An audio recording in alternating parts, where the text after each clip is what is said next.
Imagine que você foi pagar o seu IPTU em 2026 e quando você foi ver o valor, ele estava o dobro do preço. Ou que você, por exemplo, recebeu um imóvel de herança do seu pai que lutou tanto para conquistar esse imóvel, daquela tia que trabalhou a vida inteira para conseguir pagar a casa própria, e você vê que você tem que pagar um imposto. Bom, o que eu tô falando aqui está sendo mais conhecido no mercado financeiro como o CPF dos imóveis, que foi divulgado no dia 18 de agosto de 2025 através da Instrução Normativa RFB número 2275. E se você mora de aluguel ou tem um imóvel próprio, fica nesse vídeo porque você vai descobrir tudo que isso pode mudar na sua vida. Fala galera, se você não me conhece, meu nome é Lucas, eu sou formado em Engenharia Civil e hoje trabalho com Educação Financeira. E se você é perrengueiro raiz, você já vai deixar o like porque você sabe que o vídeo vai ser bom. Agora, se você ainda não me conhece, espera um pouquinho, vê o vídeo. Se você achar que eu te agreguei algum valor, aí sim você deixa o like e se inscreve no canal. Bora pro conteúdo. Bom galera, primeiro assim, a minha opinião, o governo tá tentando fechar o cerco de todos os lados para impedir qualquer pessoa de sonegar qualquer tipo de imposto. E isso tá vindo com o cadastro unificado dos imóveis, com o Drex, que é o Real Digital, que vai permitir um controle maior por parte do governo, e além de outras medidas que eles estão estudando implementar. Bom, e para você entender um pouco melhor como que vai funcionar o CPF dos imóveis, eu vou ler um pouco alguns trechos da instrução normativa para você entender do que eu tô falando. Aqui tá escrito que vai ter a adoção do Cadastro Imobiliário Brasileiro, ou o CIB, que vai ser como um CPF dos imóveis. Igual você não tem o seu próprio CPF,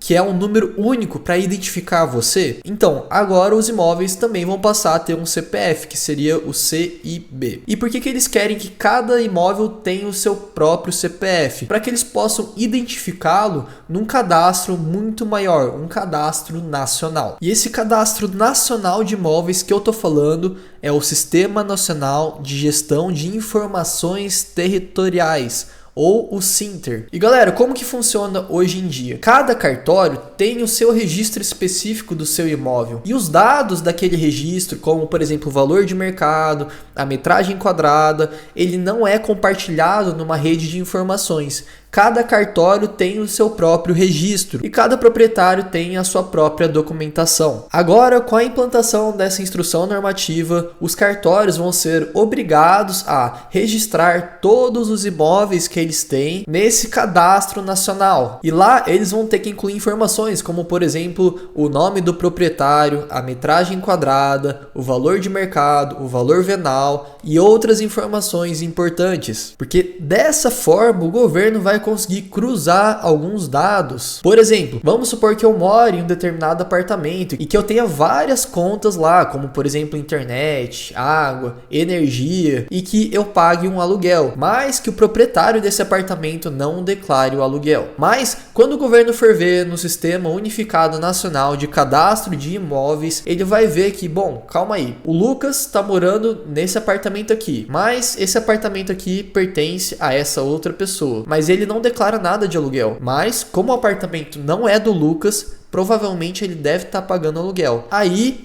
o governo vai chamar eu, inquilino, e o proprietário para prestarmos conta, para explicar o que está acontecendo. E basicamente algumas pessoas não declaram o aluguel porque eles vão pagar um imposto de renda de cerca de 20% em cima do aluguel. Então, para as pessoas que alugam imóveis em que o dono não declara nada no seu imposto de renda, a partir do ano de 2026 ele vai precisar começar a declarar, senão ele vai ser pego pela Receita Federal e pode cair na malha fina. E isso pode fazer com que o seu aluguel fique mais caro, porque ele vai ter que começar a pagar os impostos que eram devidos e ele provavelmente vai embutir isso na mensalidade do seu aluguel. Além disso, é muito comum uma prática de mercado que os inquilinos paguem o IPTU dos imóveis. E o que vai começar a acontecer? O IPTU também vai começar a ficar mais caro. E para você entender por que ele vai ficar mais caro, basicamente a gente tem que ler um trecho aqui da instrução de novo. Aqui no artigo 2 a gente vê que está escrito aqui: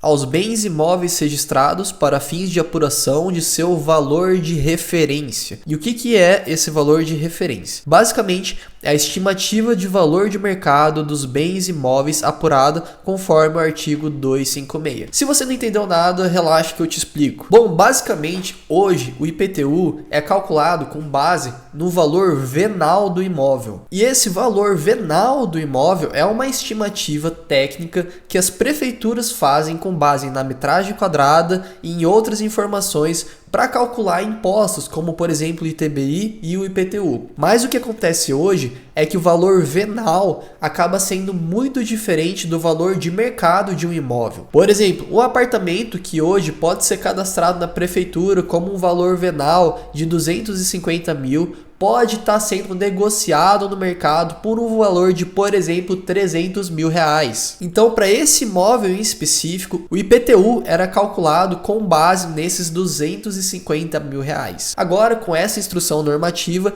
ele vai precisar ser calculado com base nos 300 mil reais. E isso vai aumentar muito o imposto, porque a base de cálculo, nesse exemplo, vai subir 50 mil reais. Então, duas coisas que a gente pode ver acontecendo na prática é o aumento do IPTU e o aumento do valor dos imóveis caso o seu proprietário não declarasse os aluguéis antes. E outra coisa que vai começar a acontecer é para você que tem um imóvel que você pode receber de herança. Sabe aquele imóvel suado que o seu pai, que a sua tia, que o seu avô trabalharam para conquistar e eles vão dar de herança para vocês? Pois é, não sei se vocês sabem, mas existe um imposto sobre a herança. E esse imposto se chama ITCMD. E hoje ele basicamente é um valor de 4% do valor venal do imóvel. Então, se nós formos fazer um cálculo aqui, no imóvel de 300 mil reais, se você for pagar 4%, você vai ter que pagar um imposto de 12 mil reais para herdar aquele imóvel e passar ele para o seu nome. Então, galera, já é difícil a gente pagar esse imposto que é o ITCMD. Agora vai ficar mais difícil ainda, porque o imposto não vai ser mais calculado com base no valor venal do imóvel. Ele vai ser calculado com base no valor de mercado do imóvel. Então, antes, o imposto que incidia sobre, por exemplo, 200 mil reais, pode começar a incidir agora sobre 300 mil reais. E o valor que, por exemplo, seria de 12 mil reais, poderia passar a ser, por exemplo, 15 mil reais. E o que acontece é que muitas pessoas não conseguem pagar esse valor de imposto. E outra coisa que pode mudar é para você que quer, por exemplo, conquistar a sua casa própria ou que você quer vender algum imóvel. Sempre que você vende um bem ou imóvel, existe um imposto que se chama ITBI, que é o Imposto sobre Transmissão de Bens e Imóveis. Hoje, na minha cidade, o ITBI pago é cerca de 3% do valor total do imóvel. E vai acontecer a mesma coisa. Ao invés desse imposto ser calculado com base no valor venal, ele vai ser calculado com base no valor de mercado. E nesse momento, como você é muito esperto, você deve estar pensando, bom, mas como que eles vão saber qual que é o valor de mercado dos imóveis? Basicamente, você lembra que eu tinha falado que vai ter um sistema nacional unificado de registro de imóveis e que cada imóvel vai ter o seu CPF? Bom, a Receita vai conseguir fazer alguns cruzamentos. Por exemplo, se você tem um apartamento e o seu vizinho vende esse apartamento por 500 mil reais, aí você vai querer fazer uma venda, não vai querer declarar o valor total da venda do seu imóvel, e você fala que você vai vender ele por 300 mil, mas como seu vizinho vendeu por 500 mil reais, a Receita vai achar isso estranho, vai perguntar, bom, por que o Lucas está vendendo um imóvel de 500 mil reais por 300 mil reais? E é aí que você pode cair na malha fina. E isso também vai acontecer com as pessoas que alugam imóveis. Se você quer pagar menos impostos sobre o aluguel do seu imóvel,